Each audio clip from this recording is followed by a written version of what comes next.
Okay guys, in this video we are going to start introducing another form of equation of a line, and this one is called point slope. So point slope form.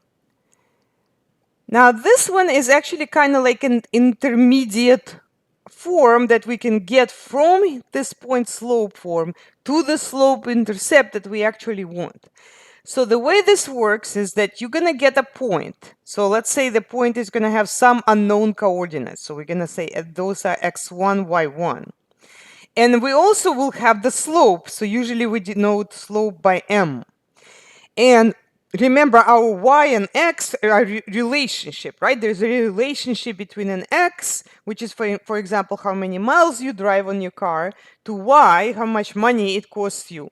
So since we don't know them, those are unknowns. These two are some fixed numbers, x1, y1. So here's how that's going to look like. It's going to say y, subtract the y coordinate of the point. So this is going to be y1. So this y1 is this y1 here. So maybe it's 3 or something like that.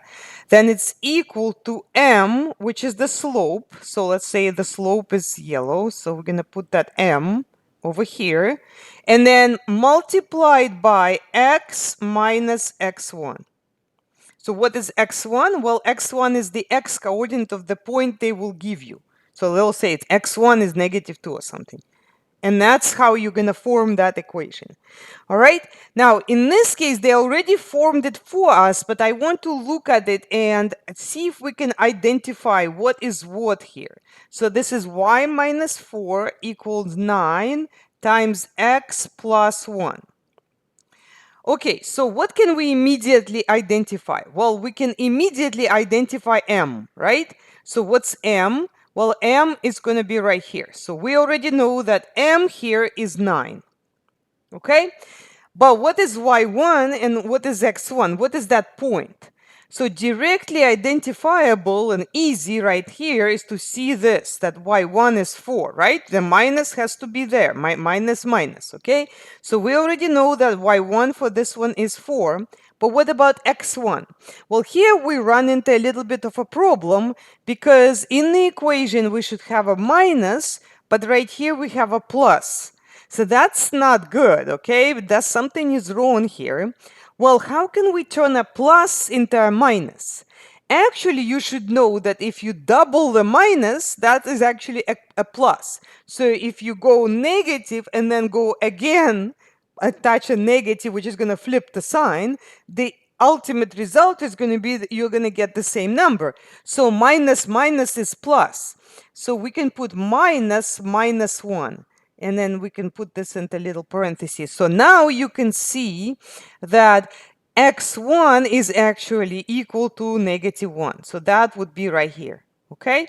So the point they give us is really x1 equals -1 and y1 is 4. Okay, so we were able to come up with like what the point was that we were basing this thing on. But now now that it is in this form, so let me rewrite it again. So we're given y minus 4 equals 9 times x plus 1. We want to convert it to the slope-intercept form. So how do we do that? Well, we need to simplify so that y is on the left-hand side, x is on the right-hand side, and there are no parentheses. All right, so what are we going to do first? First, always remember, distribute the number, distribute the slope to each term. So we're distributing this here, we're distributing this here. So what do we get? Y minus 4 equals, well, 9 times x, we write it as 9x, right? Because the default operation is times. Then 9 times 1, 9 times 1, well, that's just because we multiply the number by 1, that does not change the number. So that's just going to be plus 9. So it's very important to remember to distribute that number to both terms. So we're almost there, but in our format, that's y equals mx plus b that we want, y should be by itself. This -4 should not be there. So we are going to cancel it by adding 4 to both sides. So we're doing something opposite, right? So when you subtract 4 and then add 4, that's going to cancel out. And what are we going to get? Well, we're going to get y, which is what we want, on the left-hand side, and then we'll get 9x plus, well, what is 9 plus 4? So jump from 9, 4 to the right, you're going to get 13. You can use your calculator if you want, but that's what you will get. All right, now for the second example, we're doing the exact same thing. So we want to convert this equation that is in a point slope form, we want to convert it to the slope intercept. So again, if you remember, the first thing you do is you start distributing that number. Okay? All right, so and the left-hand side is going to stay the same. So we can take negative 8 and we're going to multiply that by x. So remember, negative 8 times x can be just written as negative 8x because the default operation is times. Now, next we want to multiply negative 8 by 3. Well, you got to be careful. When you multiply a negative and a positive number, the result should be a negative number.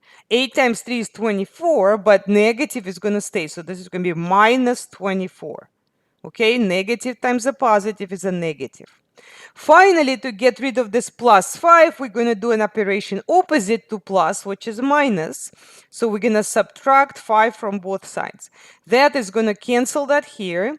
And then we're going to get y equals negative 8x. Well, what is negative 4 subtract 5? Well, you are at negative 4 and you are jumping 5 to the left. Now, if you're not, comfortable doing this in your head, just use a calculator. Negative 24 minus 5 is negative 29. Negative 29. Now, where is the calculator if you wanted to? So if you wanted to use it, so you go on the resources here. It's hiding in there. And then there is this Desmos calculator.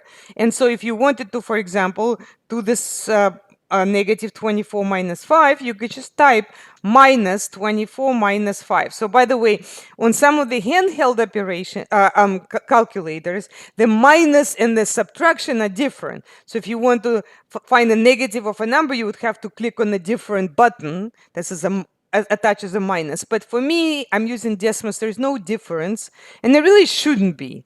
And I get that negative 29. So my answer is negative 8x minus 29. So let's check that out.